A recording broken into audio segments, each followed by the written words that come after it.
Educated. It's sports only on Elegbete TV radio. I seriously love listening to it. Hello, everybody. What's up, people? My name is Timmy Dakuro, and you're listening to Elegbete TV radio. Stay tuned. Yay! It's almost 9. Just 1 minute before 9. What's up, y'all? I'm Beyonce. This is Mason Jackson. This is your boy, Baby Bass. And this is Justin Bieber. And what's up, y'all? It's Kelly Clarkson. And what's up, Yeah.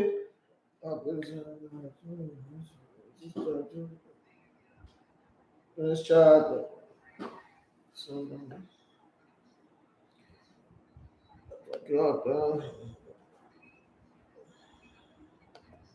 You're listening to.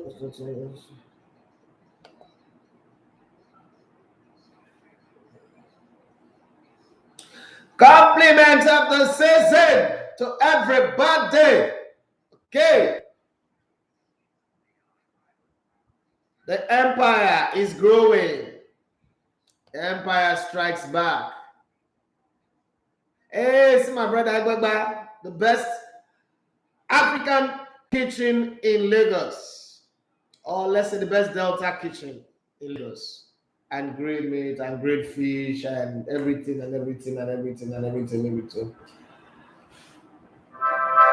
Yay! Let's go there. I'm feeling high today. It's Friday.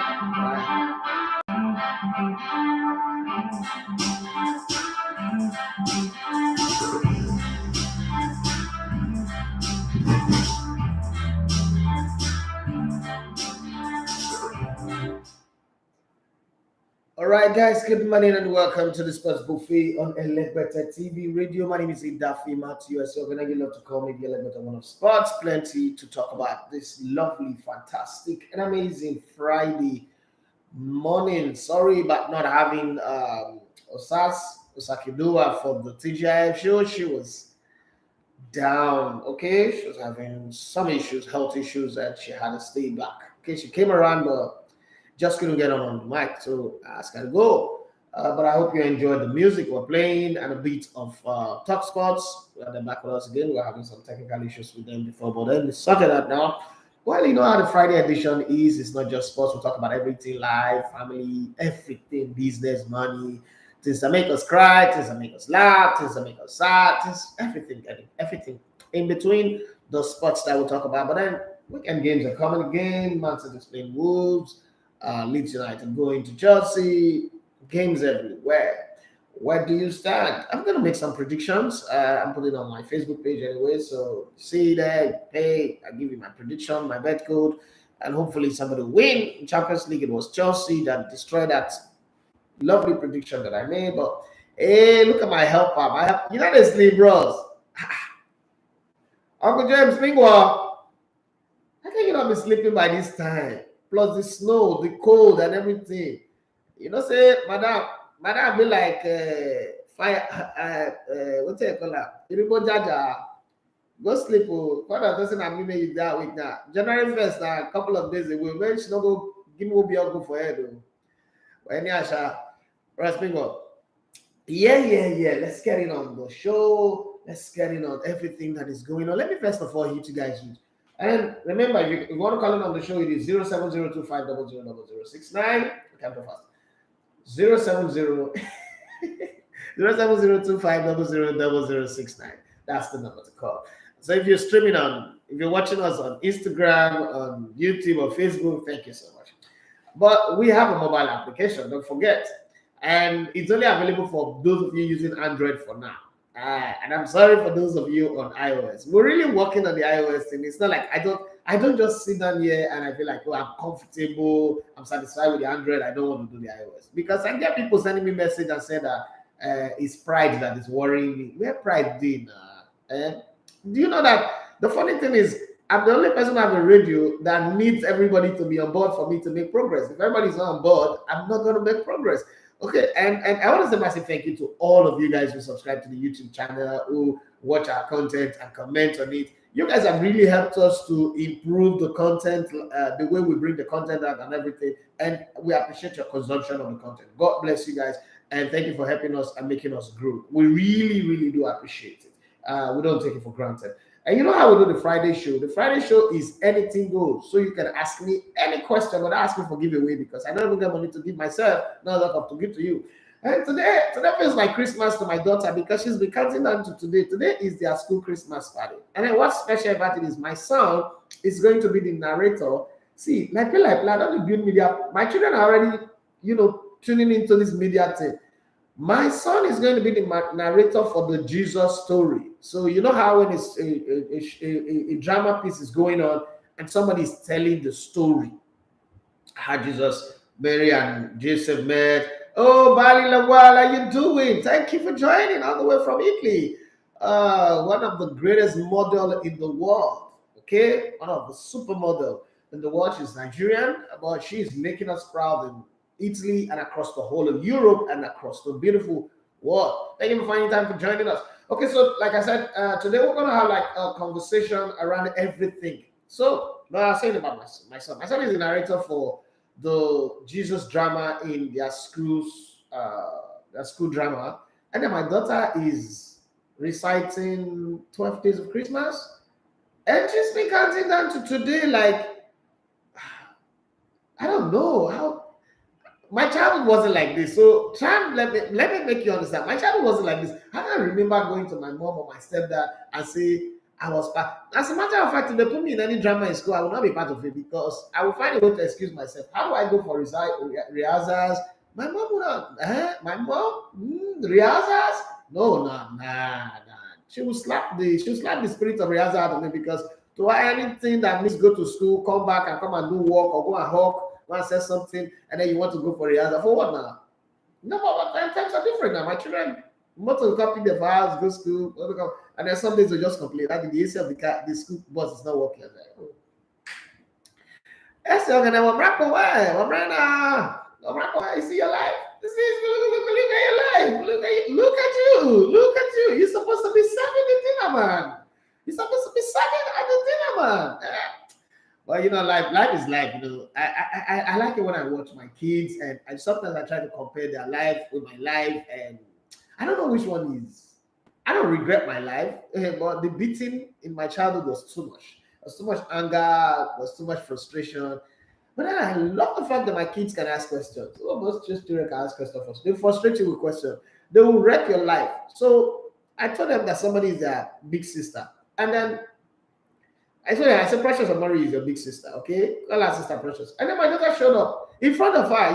You didn't even wait for her to go. He said, wait, if Precious is my big sister, why is she not answering it that way? Why is her name Amari? Who does that? And then I went for that and I said, she's your sister. He said, oh, I get it. If she's my sister, it means that she's adopted. She's not mommy's child, she's not your child, but you adopted her. Oh, God. She's 7 years old. How do you think like that? And then the other day she came to me and was like, Daddy, how do people make children? How do people make babies? And then before I said anything, she's like, Daddy, don't give me all those adult answers. Tell me the truth. But how do you tell a 7 years old the truth about how you make daughters? How do you make children? How do you guys see? Share your experience with me, those of you who are parents. Are you having this kind of children in your house? And then that little one, that 2 years old, that's that lockdown baby that we have, that COVID baby that we have. I will lick my ear for that boy. I'm already saying it. Like, how can a 2-year-old boy? I don't play that song in my house, Perubabi or whatever they call it. And my son comes back from school and he say, when you want me, I like, Jesus Christ, and I squeeze him out. I'm just telling you guys how I feel today. It's Friday, right? So I'm allowed to do these things. Why would he come back and be? How can a 2-year-old boy just be there? And then he says some things that we don't use in my house. And he comes and, hey, whoa. With his small mouth, very small, like this round, like Tenkobo. Hey, whoa. What? That pays 1.4 million naira for you to come back from school and say, hey, whoa. What is happening? Today I'm going to that school. See, there's going to be Maybe I will try it for social media today because I'm going to ask you a question. What are you teaching my son? Why does he come back from school and says, Ewo? What is Ewo? What? I've not said that in my life. I don't even know how to say it. And I don't play when you want me, when you want me, when you want me. I don't. Ah, love. Well. Let's get back to the show. I'm just see. I know that you guys would come up with your own comment, but I'm going to say my own piece before we get into all the plenty talk. Well, let me not use my own lamentation to spoil everything. Well, let me take it from YouTube. Divine okay, saying yippee! Raw is still coach of the Super Eagles. Weekend couldn't have started better. Good one. I told you that time, man. This one, gymnastics that they do. See question, Sha. I'm not ready for this kind of one at all. It can be fun, Sha. Kids are amazing. They're really amazing. Okay, this is coming from Tunji, one member of my family. He said, "Good morning, boss. My question for today is one that is similar to what I've asked before. Don't you think it will be better for more people to jump on betting exchange rather than the traditional bookmaker because it is more liquid than the traditional bookmaker, hence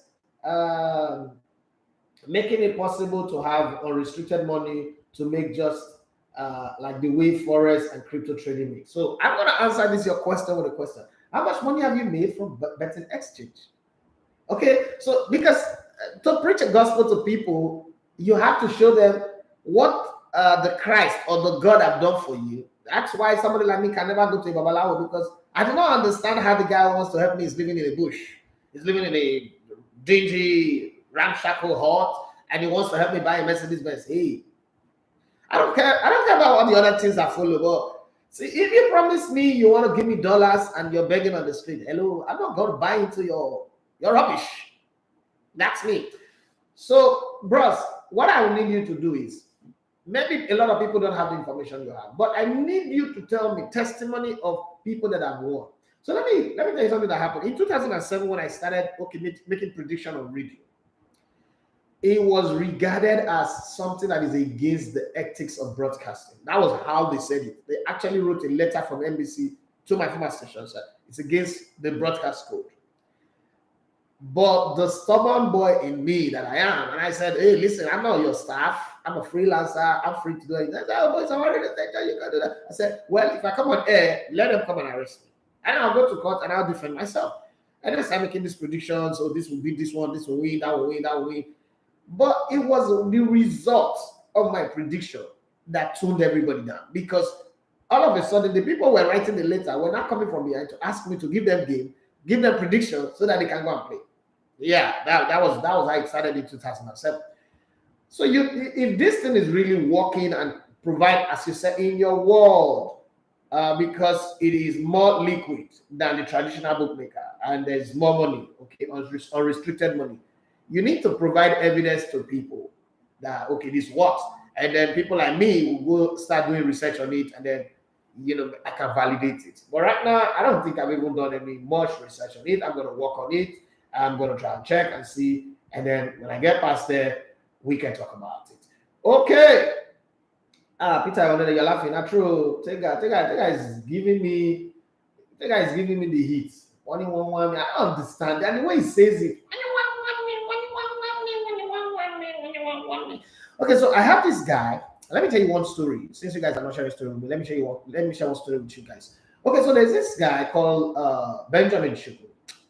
About 6 years ago, the guy approached me and I just got a phone call. I was in a chat somewhere and he said that his name is Benjamin Shuku. He's a cyclist. So he wants to ride bicycle from Nigeria to Senegal or so, something like that. He wants to ride a bicycle across. For me, from when I was growing up, because when I look at my life story, I always say that impossible is nothing. Before people started using this word, impossible is nothing, I've been using it since forever, especially when I was coaching. I don't think that anything is impossible. And I hardly get surprised by anything that people do. So when he said it, I believed in it. And in my typical way, I jumped on it and I went to my manager at Brilliant FM at the time, Joe, and I said, this is a good idea. This guy is really riding a bicycle. He said he wants to climb the 14 tallest mountains in the world. Let us give him money. That was why I said that. Let's give him money. Maybe let's start with 1 million, sponsor him, and then provide kits like all the shirt that he wear, t-shirt. Let's put our logo, our badges on it, and pins and all that. As he's going, as he's riding across the world, he should be giving us, because we used to have this pin. Okay, to giving us our pins to people. That's another way of selling our brand to the world. And everybody looked at me like I was high on India hair, especially with the fact that I had dreadlock. They thought that I cut my hair and I smoke a bit of it. Like, are you normal? What kind of rubbish is that? So I invited the guy to the studio one time. I gave him, I used to do this t-shirt. I love Real FM, right? So I love 88.9 Real FM, straight out of 88.9 Real FM, those t-shirts. Like I did, there was one time I went about 250 and I shared it out. You can ask Abdul Ghaffar. It was the one that designed all of them for me. And nobody gave him the support. Obviously, I didn't have the money to support him, but I was always like, I was encouraging him, okay? And let me read a bit of who this guy is. Benjamin Chukwu is a fitness trainer and a Nigerian adventurer who was born in Imo State, Nigeria, in a family of 7. He grew up playing soccer and other sports in Owerri. He is passionate about fitness and tested his fitness when he did a cycling tour in 2016 from Lagos and Accra, Ghana. And back in 5 days. For you to ride a bicycle from Nigeria to Ghana and come back, Accra in Ghana and come back in 5 days is incredible. Okay? And a cycling tour from Owerri to Lagos in 3 days, and a tour from Lagos to Abuja in 3 days.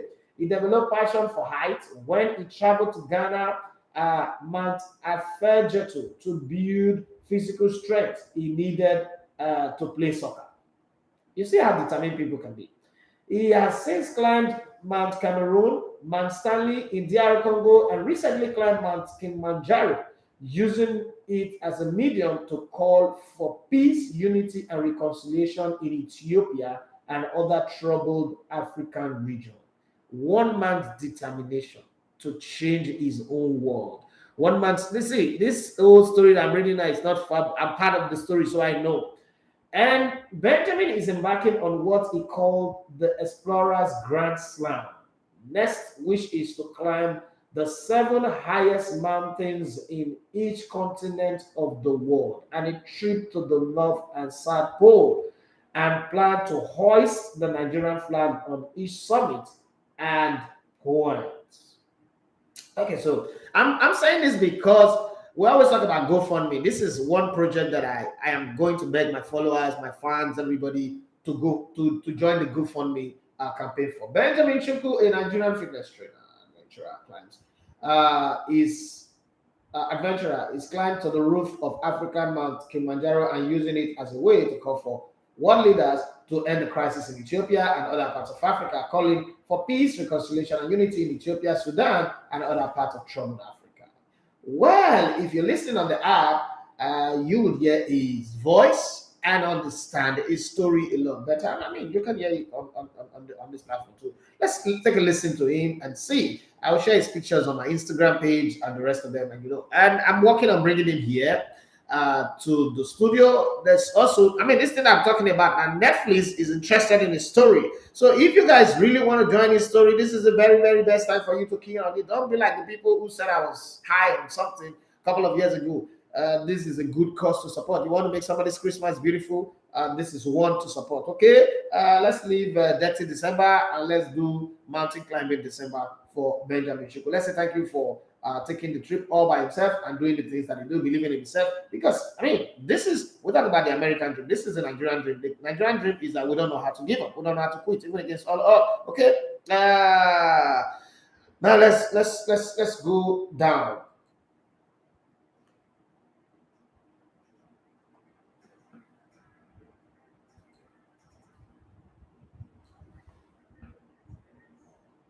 Let me go back to the beginning.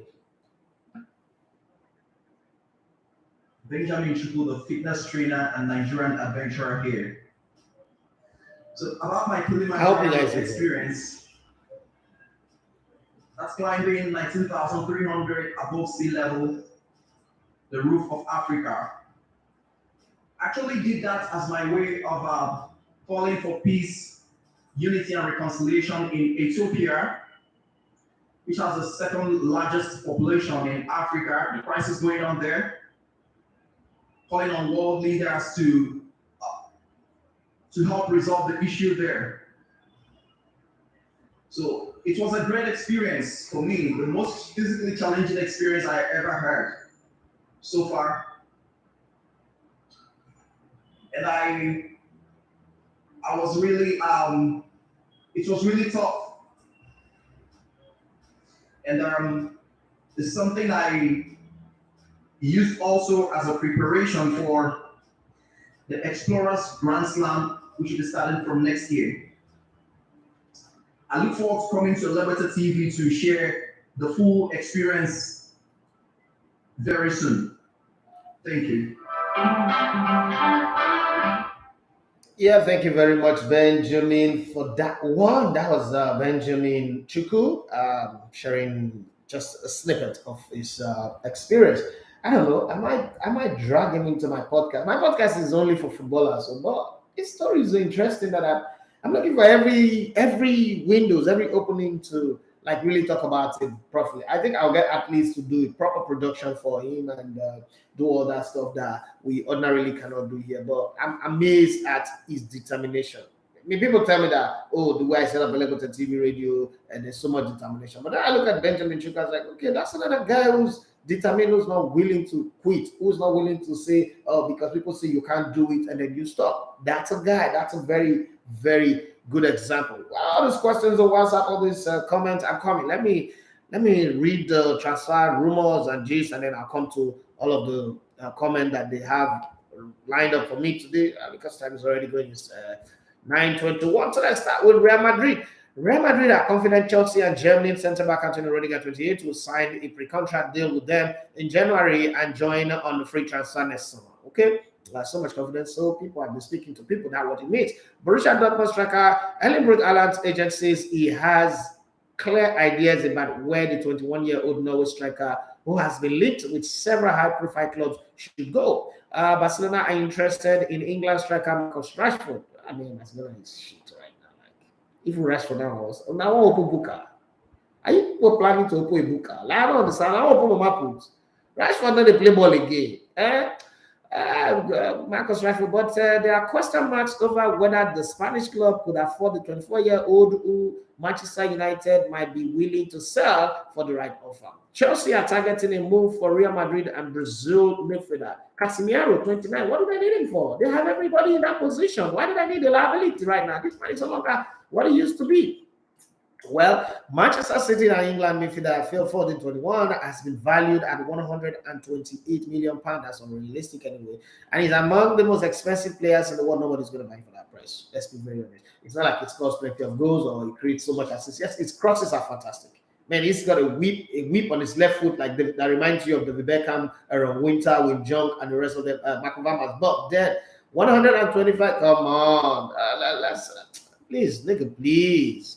You be rating these English players like they are the blood of Jesus that wipe away our sin. What's wrong with you? Come on, get away. Manchester City are looking to offer Portuguese fullback João Cancelo, one of the best players in the team. Man, this guy can play football. This guy is fluid, he's liquid, he's flexible. God, João Cancelo can play football. Nobody does the switch better than this guy. God, I'm having Holy Ghost moments. Orgasm. He can play football. Man, all those rotten players at Arsenal. This boy can play football. Okay. They are planning to offer him a new contract in early 2022. West Ham have seen an audacious £21 million bid for Belgium star Eden Hazard, 30, rejected by Real Madrid. Madrid, you guys are foolish. Sell him. I will sell him for £1. £1 I'll sell him. Balloon, selling for £1, waste of time, taking money, taking heavy salary, not delivering, not doing anything, and it's not going to do anything. It's not going to improve. Okay, so Eden Hazard, I will sell it for one kobo. Liverpool have scattered both Leeds and Brazil winger Rafinha, 24, and West Ham's English forward Gerard Bowen, for potential January moves. That one I bet you will go to that. Liverpool have more than enough players than Bowen. They just want to play West Ham. Okay, the rest are also monitoring Juventus and Argentine forward Paulo Dybala, 28. Paulo Dybala is 28. How old is Ahmed Musa? Okay.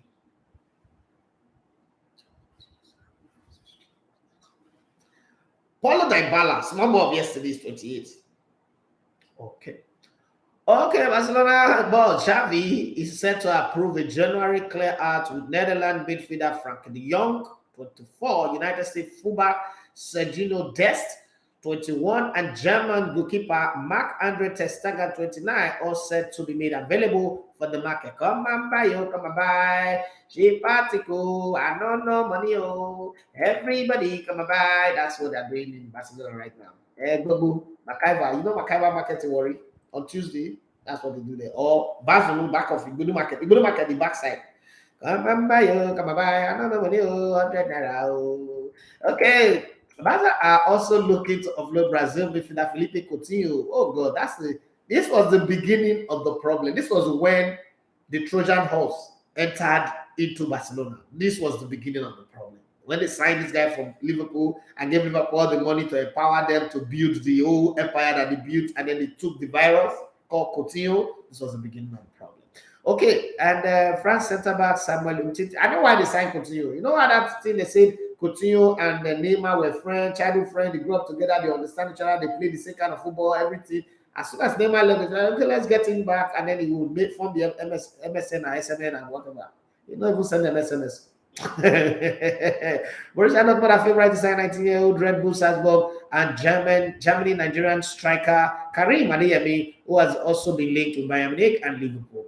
Paris Saint-Germain, no go Liverpool, you should have to go and ask Tawa Paris Saint-Germain are looking to offload players in January, including Argentine forward Mauro Icardi, 28, Brazilian midfielder Rafinha, 28, and Senegalese centre-back Abou Diallo, 25. Oh, Lord have mercy. You went for the money. Nah, that money is rejecting you. Okay. Everton and Newcastle United are interested in a move for 31-year-old Dutch midfielder Jorginho. When I don't, you see your life? You see your life? Barcelona was begging you to come out, you refuse. Now I see you. You can't play football again. You stay with Liverpool, renew your contract. You refuse when they treat you like a king. You behave like Felipe Coutinho. Okay. Real Madrid and Brazil winger Vinicius Roro King Jr., 21, has reiterated his desire to stay with the La Liga side, warning club boss not to put an asking price on him, because if you do, what do you define? You will get, don't put asking price on him, because if you do, I will decide to move.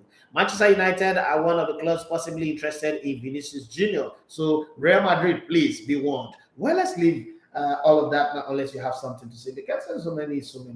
My best friend is on leave. Move on. Enjoy your leave. You deserve this one. Okay, so my first message, one of the messages that I got, Osas Ahibe. Okay, people call it Akibe, but I think it's Ahibe. Says, good morning, Daphne. I've been your fan since forever, and I'm old. Okay, thank you, old man. Hey, pardon, what's up? What people did they answer? Okay. I saw your post where you said you don't believe in racism, and I was taken aback for someone like you that have traveled far and wide. I think you were playing to the gallery or cowering to the white man's emotion. Which one are you? How can you say you don't believe in racism with all that you see across the globe, what the black man have gone through, and you can say you don't believe in racism? Why? I feel disappointed. Can you throw more light on it, and maybe it will help me to feel at rest and get your own perspective to that statement? Well, I don't believe in racism. I just believe that humans behave badly to humans. This is my belief. You don't have to agree. You know what I mean? I have friends that are atheists, for instance. I have a friend from Greece who is atheist. He doesn't believe in God. And I don't try to put God on him. He doesn't believe in God because I have another friend in Canada. When I was in Canada, my former boss, I was working in this farm. He said something to me. He said, the reason why you Africans believe in God is because all of the things that your government is supposed to do for you, your elected officers, it didn't say government, all of the things that your elected officers are supposed to do for you, you expect God to do them for you. He said, but look at me in my country. I vote for people and they provide good road for me. I hold them accountable. If they don't, I call them back. And there's electricity, there's gas, there's everything. What do I need this, your Africa, your God, to do for me? Right? And before I could open my mouth, and he said, is it life? Listen, everybody lives and everybody dies. That's what he said to me. He said, so if I believe in God, I will still die. If I don't believe in this God, I will still die.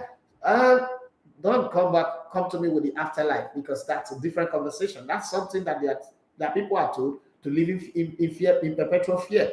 That is belief. Do I hate him? No, I don't. I'm not God's police. I'm not going to do for God what God is supposed to do for himself. It's his business to convince that man to love him or not. Nobody helped my wife to convince my wife to love me. Okay? So if God wants that man to love him, God will go do his job. He knows how to do his thing. After all, God smoked Igbo with Moses in the wilderness. They were burning bush. What were they burning bush for? Okay, so am I going to, if God can speak to Moses directly when they were getting high on weed, do you think I'm going to talk to Mr. Gradowski about believing in God? No, I don't. So let me tell you one of the things. Some of the greatest people that I've met in my life, I've been to 51 countries across the African continent, across Asia, across Europe, and America and Canada. And 51 is Brazil. Okay, so, and I've met wonderful white people, and I've also met terrible, horrible black people, and I've also met amazing, incredibly nice black people. And I've also seen quite a few terrible white people.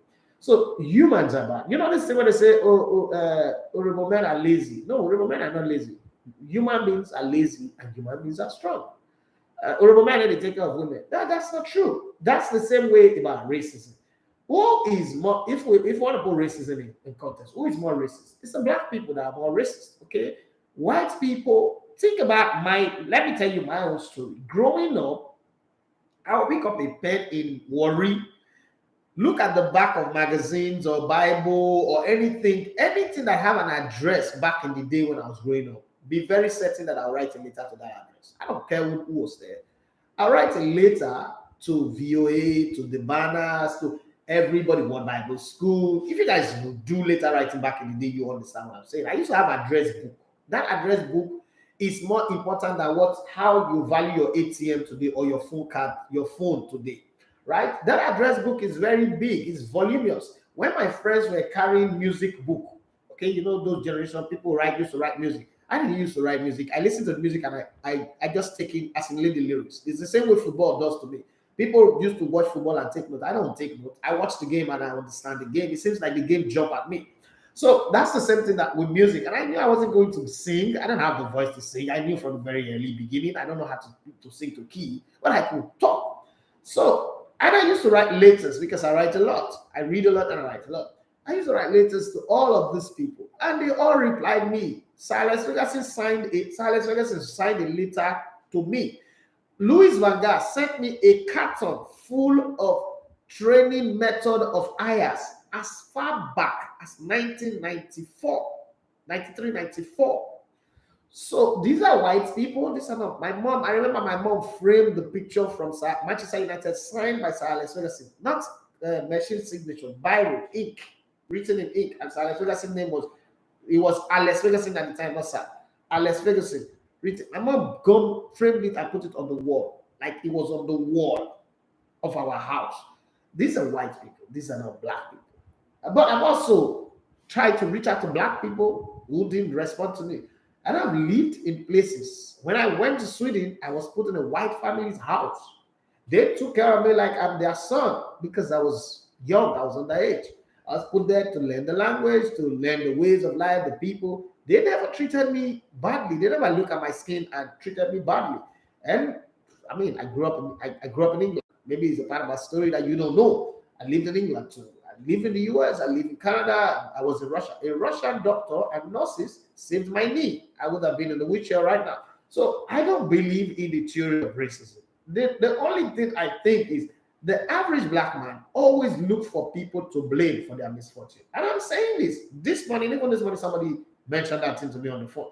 And I said to him, if they open the border today and say, all Nigerians, you're free, visa free to Europe, America, and anywhere, would you say, no, because racism, I won't go? Maybe it's only me, a few Nigerians, and Shehu Kuti that will remain in Nigeria because I won't go. Not because I hate them, but because I think I have something of value to add here. That's the reason why I won't go. Okay, but you guys cry about racism, but I see you in church celebrating when you get visa to these same countries that you cry about racism for. So I don't get it. Akibo, sorry, but I'm going to say this: your brothers and sisters in Benin choose to go to Italy more than they choose to go to school. So it's funny when people come out and talk about racism. The president of this country, is the only president I know in the whole world that travels for headache treatment in racist country. So what are we saying here? I don't believe in it. It's just something that people use to limit themselves. It's like, okay, I always say to people that I don't believe in witchcraft. I don't believe in so-called village people. They don't exist. There's no such thing like that. It is a construct that pastors use to enslave people. Religious people, so sorry, let me not use the word pastor now. Religious folks use to enslave people. There is no such thing as village people. We grew up, we used to look forward to going to the village and going to the stream and eating village food, natural food. Then religious people came and told us that those people are responsible for our lack of progress. It's a lie. And then Nollywood now helped to amplify those ideologies. And then now we now believe in it. It's a lie, right? It's a very big fat lie. Igbo people travel to the village more. Igbo people have more money than those of you who don't go to the village. That's the truth. The other day, one idiot showed up and said in Calabar there are 3.2 million witches, which is stupidity, foolishness. But you see, poverty, illiteracy, and religion mixed together is the most terrible atomic bomb that anybody can have.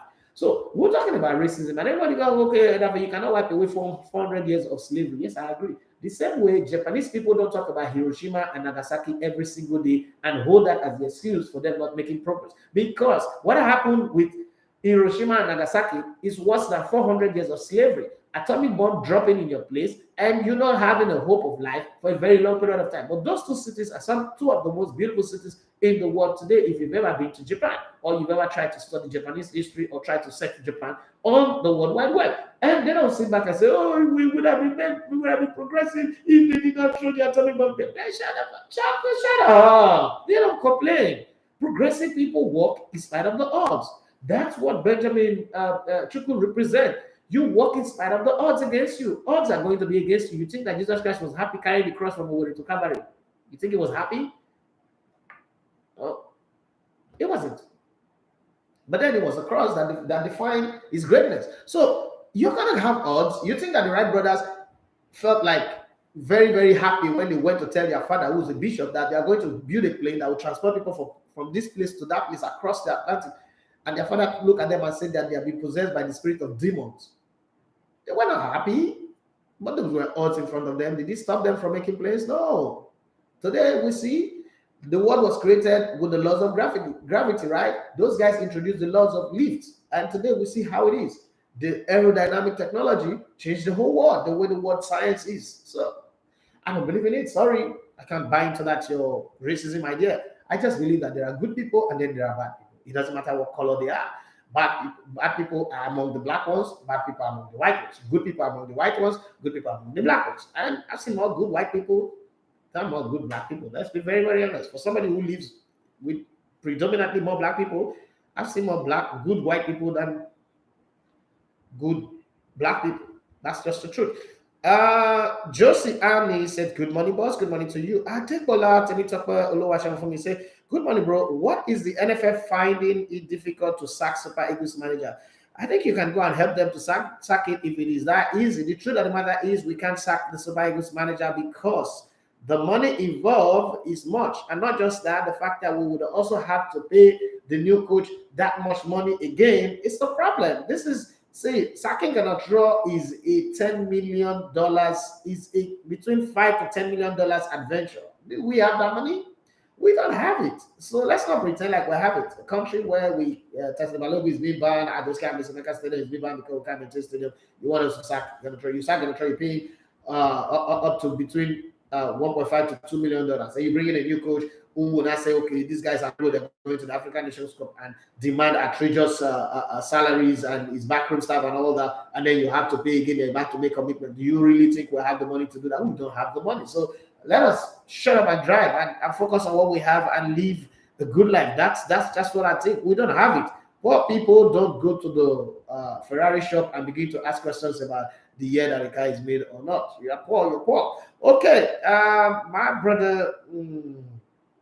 I say, Adeyo, my body woke me up at 2:48 a.m. Yeah, it be like say the show don't set my internal clock. I'm happy about that. I'm sorry about you waking up, but I'm happy about that. Okay. I beg, make una like the video. Yes, thank you very much. That's very, very important. When you watch this video, please like it.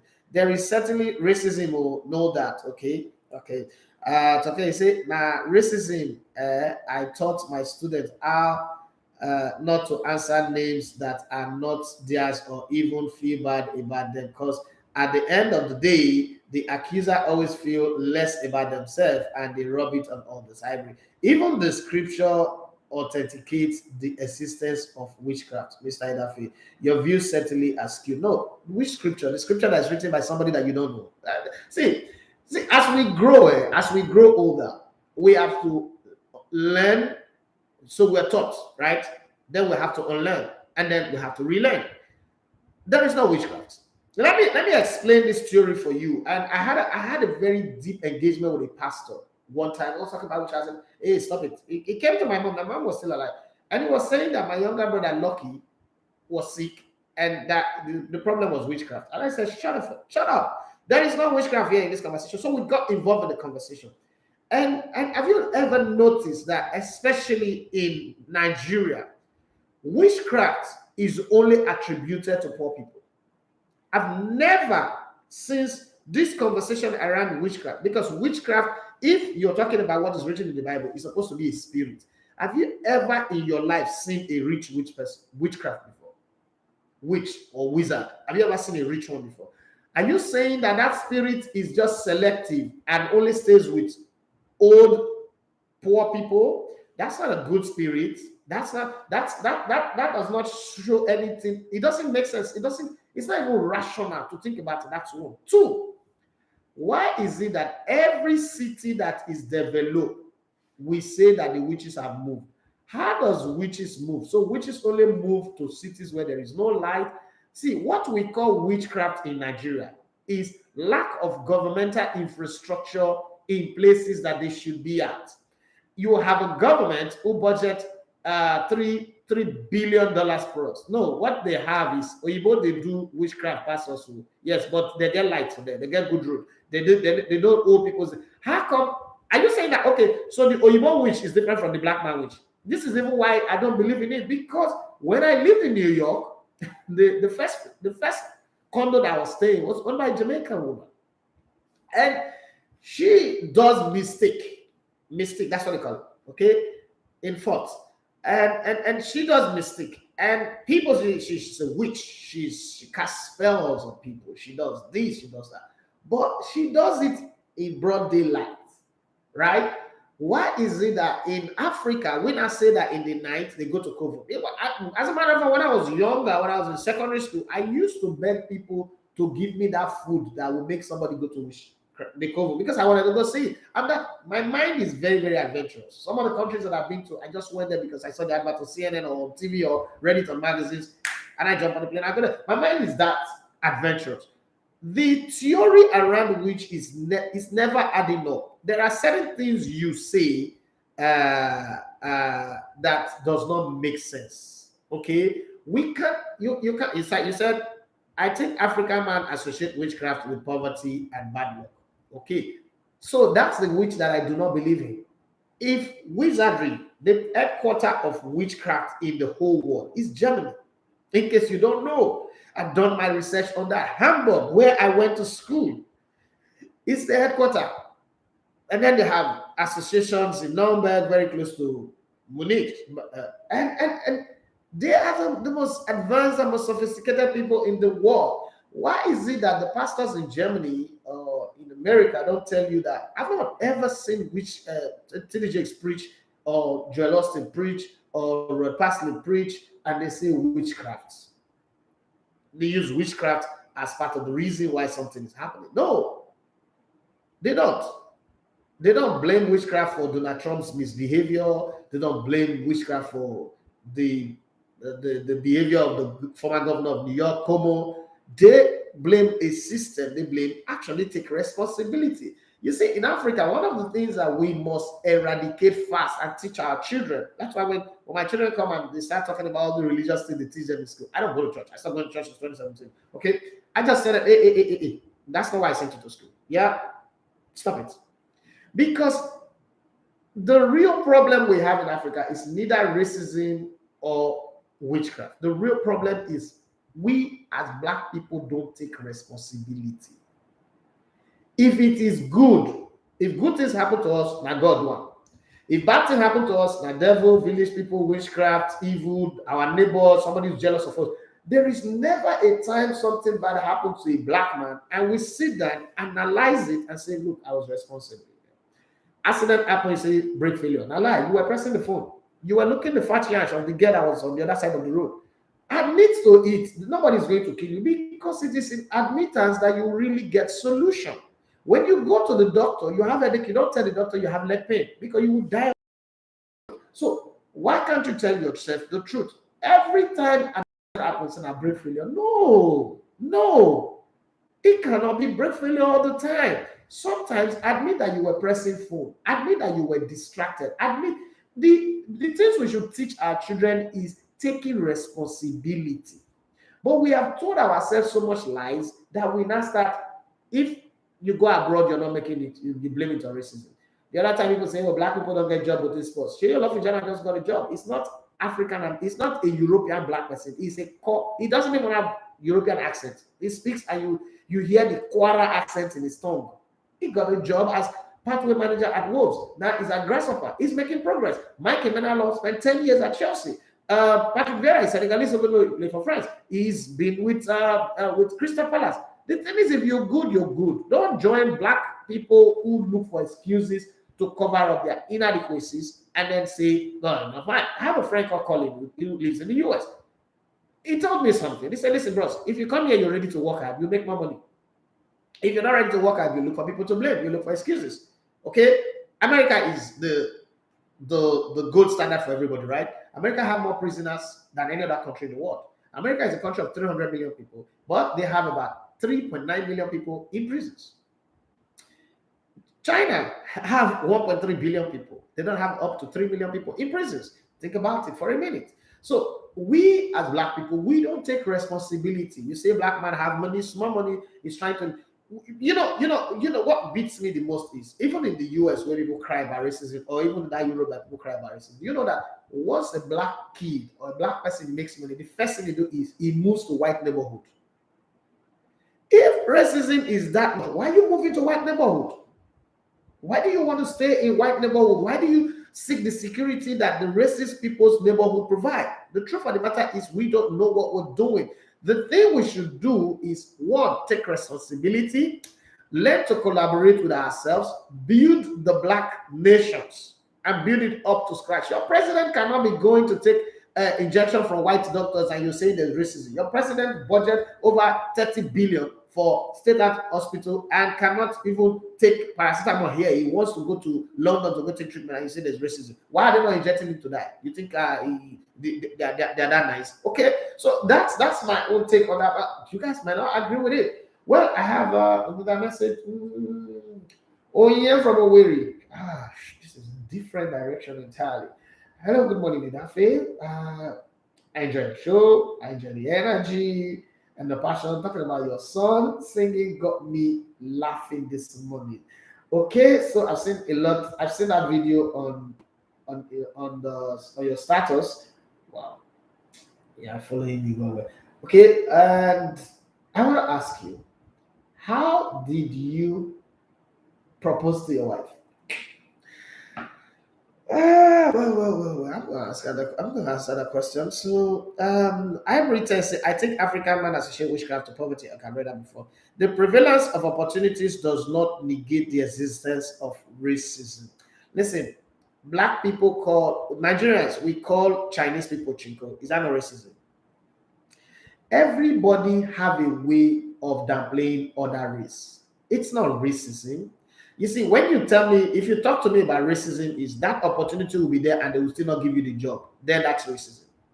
Yes, I have lost jobs because I don't know how to speak Yoruba in this Lagos. I told you guys about the audition I went for, And they told me straight that. They asked me, after everything, I was very good, very good. They asked me, can you speak in Barcelona? I said, we don't forgive you. I didn't get angry. I didn't feel bad about it. I've gone to agency for a job, trying to get a job back in the day when I still believe that agencies were good. And they choose a Yoruba person ahead of me. And the person did a very terrible job, but he's their brother.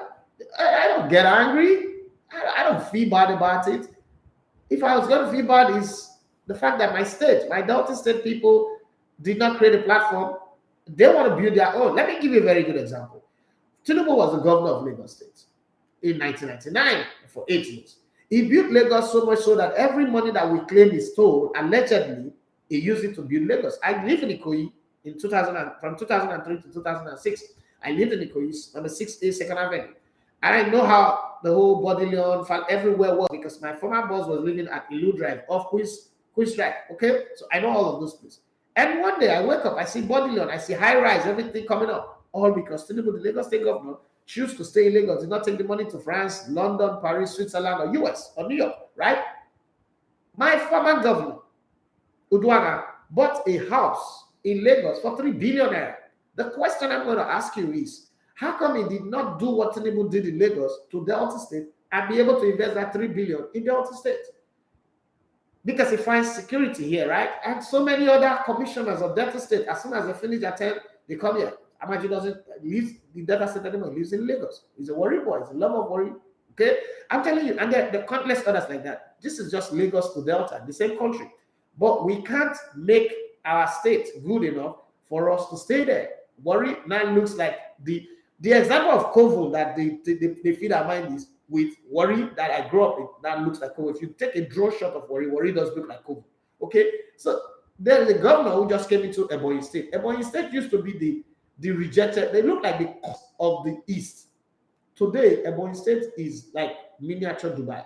Because somebody came in and said that enough is enough. All this talk of witchcraft. I remember because I dated the first person I ever wanted to marry from Ebonyi State, from Akezi. And in the job is her name. And they used to say that state is the cause of the East. They are slaves, they are Osu people, they are rejected people, right? But look at how Ebonyi has advanced today compared to Abia State, which is the dirtiest state in Nigeria and other parts of the East. The thing about the life is everything we classify all these who looking at is because of lack of development. If we wake up and we find honest people who are willing to develop places, you will not have witchcraft talk. You will not even talk about. I grew up in Warri at the time when you have McDermott, Nigeria Dredging, Steelways, Nisco, Halliburton, B+B, all of these companies, and everybody thought offshore work was the dream of every young person. That's why Warri people didn't really grow up thinking they want to go abroad. It wasn't a thing. You either go to school or you go work offshore because there was work everywhere there. But when Warri crisis happened and then all these companies start pulling out, Globestar, Nisco, McDermott, everybody start ATPM, all of them start pulling out. Boys who had guns became robbers. There was no longer development. Nobody was making money enough to build houses. Nobody was making money enough to buy new cars. And then the whole place, first of all, the change. Everybody was not setting up shop to sell clothes. Nobody was making money to buy your clothes. And then the whole place collapsed, right? That's what happens. It's like Haiti.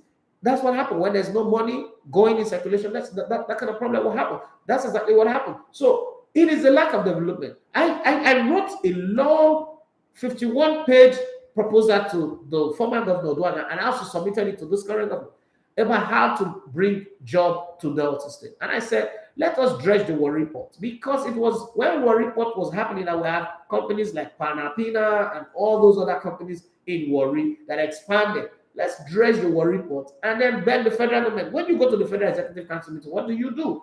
Talk to the government that they should divert some of this ship to Warri, or probably put it. You know that Lagos to Escravos is 45 minutes through water. So put a port in Escravos and then put an extension in Warri. That's the way it works. I worked with Globestar before, and I know that our mothership could bet in Apapa, Lagos here, and then they use tankers. What's it called? Sub vessels to carry those equipment to Globestar Yard in Warri, and we're working fine. So you do the same thing, and then plenty of jobs, plenty of money, and the development, and all this casting and buying of witches will stop. It's simple. But hey, what do I know? What do I know? Okay, Warri boy, like Kuvu. Was Bender Mill and Flour Mill in Warri? I think it was in Sap. I think it no. Flour Mill was in Edo, was in Benin. Yeah.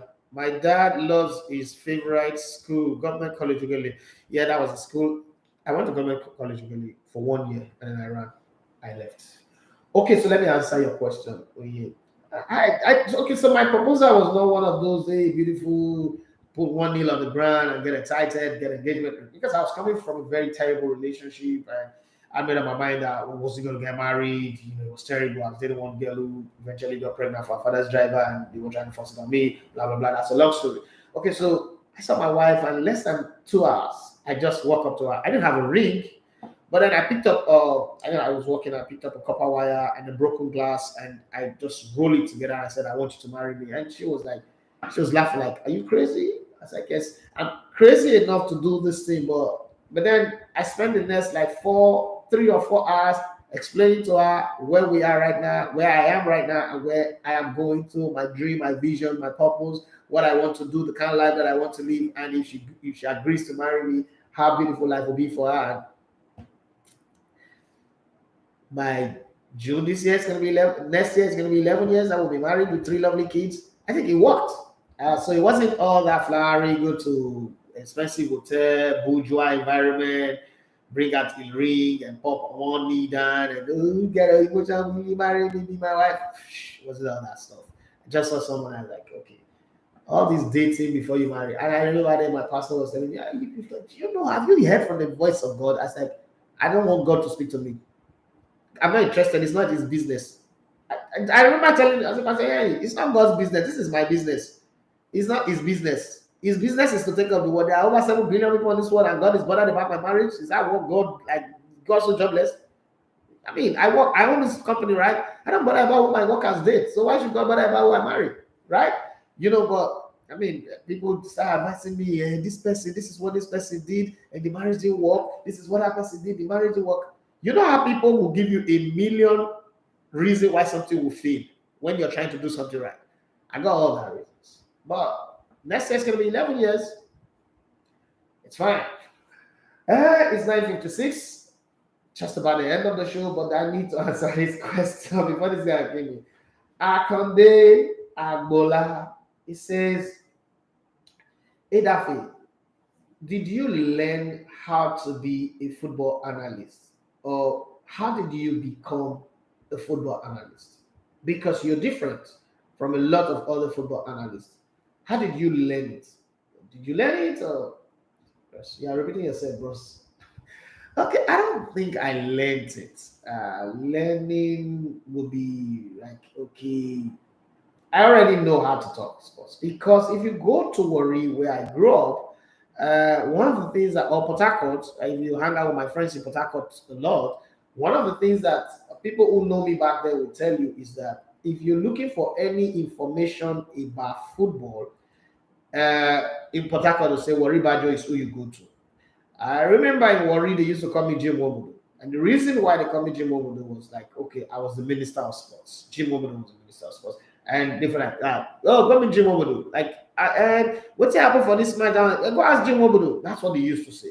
So it was something that stayed. And, you build on it. So when I got into playing football, I actually went to Hamburg, ISB, Institute of Football Data and Statistics in Germany. And I did a 6-month diploma on analytics, football analytics, okay, back then. And it wasn't popular. It was 2001. It wasn't popular, but I think that guided me in a certain way, okay, in a lot of ways, because eventually that was the template with which I came into the media in 2004. When I came into the media in 2004, it was a bet. There was no career path for me like, oh, I'm going to be a broadcaster, a journalist. No. I didn't like journalists. If you're a footballer, you don't like journalists. So it wasn't something I liked. But I was living in Ikoyi, and there was this guy who was going to house on the Rock then, and then he started living in my house. He was friends with the son of my former boss, mostly. And then, come to visit here, come to visit there, and then find out, oh, I have very big flats, very, very big flats. Like, I was living in the former presidential house. Right? I rented the former presidential. So think about how big the presidential villa would be. The former presidential, where Murtala Mohammed stayed, Justice Wire stayed, I was living in a 3-bedroom flat. There was a duplex, there was another 2-bedroom flat, and then there was 3-bedroom flat. I rented that place. So it was on the 12 plots of land space with military garden and the rest. So I think he loved the place he was taking me. So every time we're driving on my BMW and going out around to go look for food, Mama, I want to follow more to eat banga soup or the rest. I would always say that we were always listening to Bro Life. And I was like, this guy don't know anything about sports. And it was sacrilegious that I was saying that because this is a guy who grew up in Lagos, he liked the real thing. And he'll be like, what do you even sabi? You always talk, all the worry boys talking here. I was like, this guy, yes, they're good at what they do, but they don't understand what happened on the inside of football because what they're saying is too opinionated and it doesn't even drive home the point of what happened. So when I made a bet, it's like, okay, if you think you know you can do better, go and do audition. So they were calling for audition. It was July 29th, 2004. I went for the audition and I was told that, yes, I know sports, but my voice is so bad that I should not even bother. I remember it was Rumours that said that to me. I should not even bother holding a microphone in church to give testimony if I want to. I should write it down because my voice is irritated. Wow. And I went to 4 different other auditions. I didn't get to make it on radio. That's when it dawned on me that, oh, radio is not just what you know, but it is about the texture of your voice. It's about some other extras. And then my friend kept laughing at me. You know, have you ever had this annoying friend that you can't do anything to? Like he kept mocking me, laughing at me, and then he would end the talk every time. Hey, shut up there. Worry the carry last. You carry last. You not be worried. And then he changed my name from Matthew. He used to call me Mato. He changed it from Mato to worry carry last. That's what he started calling me. And it was a joke. I couldn't fight him, but I was really feeling pain. I was angry, and I said I was going to do this. So I remember going to meet Amagis. I was like, okay, if you have a chance on your show and you need somebody to come in, I started calling on the radio regularly, calling on the show, game show, Jida Alabi, and the rest of them. And so on August 12, 2004, Amagis called me and said, Peter Rafa was supposed to come join him on the show on this day, but Peter Rafa is not available. Can you come in and just join me so that I'm not alone because I'm the only person in the studio. The rest of the team, they went out. And I went there. I've always been prepared. So I went there and I gave it my all. Like I unloaded myself to the point where he was begging me that I should come back. And then within 3 weeks, they were already asking me if I want to work there. And then I asked, it was Mr. Sunny, how much is the salary? And he said it's 35,000 naira. I laughed for like an hour. Like it's not an hour, I'm exaggerating, but the way I laughed, it felt so long. It felt like I was laughing for an hour. Like I laughed till I was having pains in my like 35K. That's like just entry why not in the evening, and that one is gone. It was strange. And then I see like about $50,000 in my Bank of America card at the time. I was wondering who does $35,000 job. I have 2 cars. I'm living in a flat in Korea. I pay 2 million. You're telling me 35,000. How? Like I don't know. Okay, you know what? I'll just be coming in on Saturdays and on Sundays. That's where the journey started. And then life happens and things change, things evolved. You know, yeah, we are. So, yeah, you would say I learned analytics and statistics, but analysis is something that came to me naturally. Like, it's something that came to me naturally. And I think I developed it on the streets of Warri and on the streets of Port Harcourt, especially SBS, School of Basic Study, Rumours, and my friends, Etimesin's cousin, younger brother, Raymond, Etimesin, Friday Mezurike, Agi, the late Bright Okpo, Emmanuel, Stamina, you know, all of these guys were always bantering each other, were always talking. But banter was not like this kind of sick banter that you guys do. It was fun back in the day. And that's how I evolved and I became this guy that I am. But I mean, I also went to school. I studied engineering. Don't forget about that. So that all add up to the equation, and that's where I am. I hope I've answered your question. This is where I dropped the ball on the show, or dropped the mic on the show, and I decided to leave. Ivory said you saved yourself a lot of money with your marriage proposal. Now, I don't believe in elaborate marriage or wedding or proposal or those things. My wedding was done with 50,000 naira. When I say to people, they'll be like, what are you saying? Shut up there. But it's true. 50,000 naira was the only money I spent for my wedding. And I remember used to tell my wife that if people don't like America, they're not the ones wedding, I'm the one wedding. But 50,000 naira wedding, there was Egos as my MC, there was Onome Obrudi as my MC, Timi Nakolo sang at my wedding. It was crazy, but it was 50,000 naira. 50,000 naira was what we spent at my wedding. But then we have 3 lovely kids. Some people spend billions of nairas for a wedding. They last 1, 2, 3, 4 months. They've divorced. We're still hanging on there. So that's life for you. Well, this is where we would come to the end of the show today. I've had fun. I don't know about you guys, but Friday is always, one of those days I look forward to. And thank you so much for everybody who listened, who joined in on the show. I made the show beautiful. Please, guys, when you watch our videos on our YouTube channel, please do want to comment. Tell us if we're doing bad. Tell us. We will try and improve. We're improving. And Roland, thank you very much for being an amazing supporter. That we've changed your body clock. Sorry about that, but I don't know. I don't know what to say, but thank you so much. That's all I can say right now. That's the best that I can say. Thank you to every other person who joined in all across the globe. And for those of you who have not downloaded our app on your Android, please do. It's Elevated TV Radio on Android. The iOS is coming soon. Let me go get ready for my children's Christmas party. Thank you. My name still is Idafe Matthew. So the name you love to come again, but I want to sports. I give you Peter Ewenode with Dempsey Sports. One wonderful guy who is always making me happy. I love this brother so much. Peter, we're out.